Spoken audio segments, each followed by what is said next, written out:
Hello! Today we're going to dive into a fundamental aspect of effective leadership, decision making.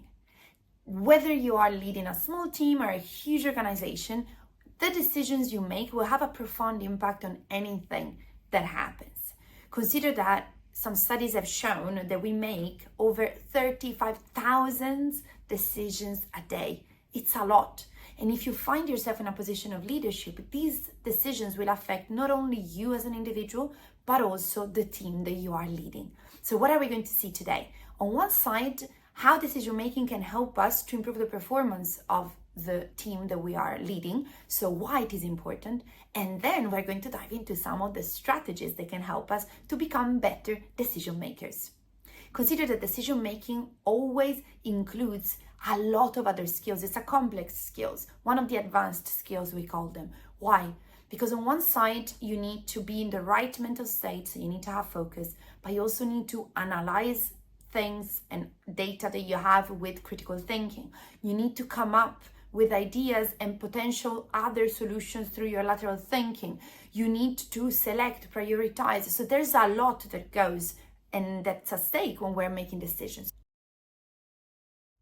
So why is it so crucial to master decision making when you are in a leadership position? First of all, it will help you with your organizational performance. By making informed choices, if you think about it, what happens? That you are streamlining processes, optimizing resources, boosting productivity. This has an impact also on the financial side of the organization and the team. But also, decision making will help you with your employee morale and engagement.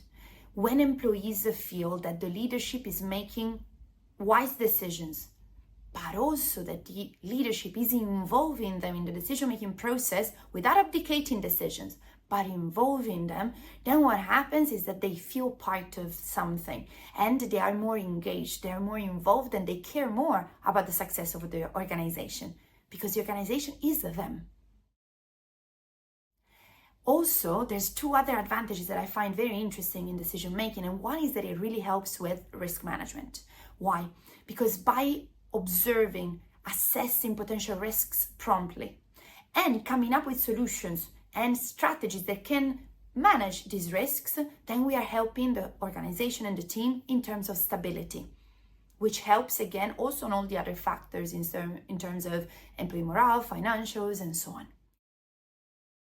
And finally, it helps to foster innovation. This is a theme that becomes crucial when we're talking about organizations and teams that want to thrive. If you don't evolve, you're going to be left out. And so innovation becomes fundamental, but the risk is that very often either teams don't innovate at all, or they get carried away with the first shiny thing that comes to mind. So proper decision making helps you to understand what? It helps you to understand when innovation is good, what aspects can be innovated, what innovation is aligned for real with the vision that you have for that team or that organization. So how do we actually improve our decision making? 1, set an intention. Make sure that you have a direction because that will make the whole process much simpler. 2, gather information.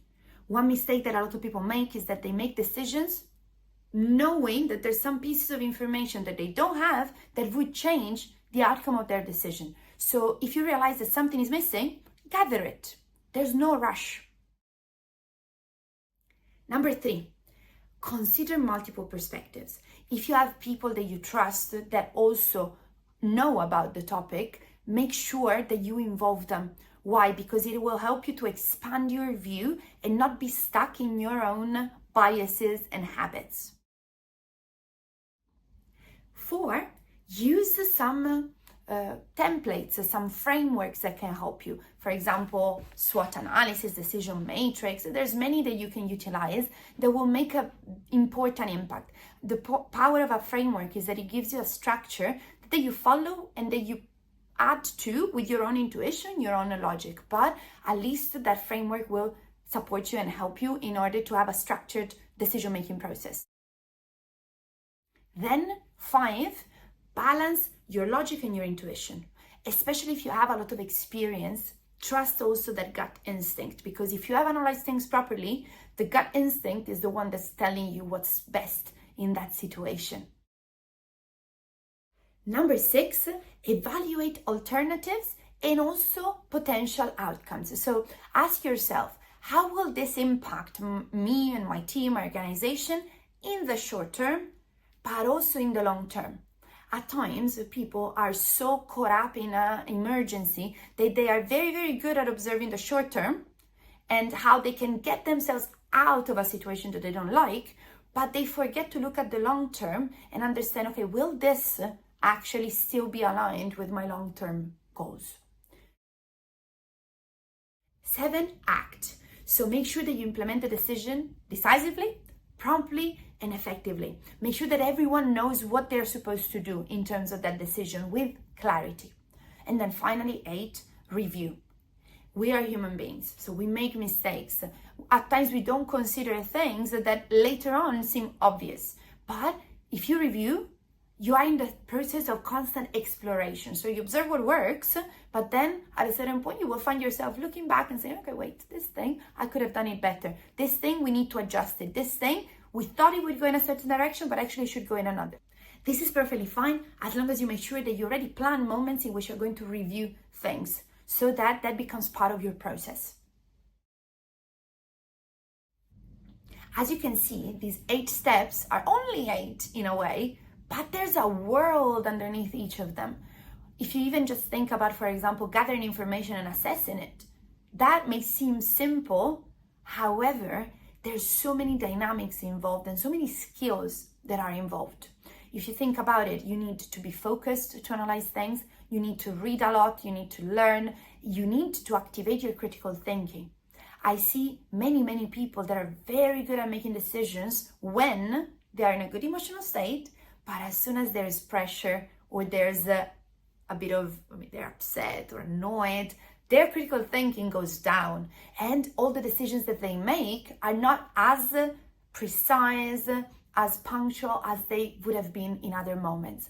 So it's important to understand what are our pitfalls? What are the things that we tend to fall into?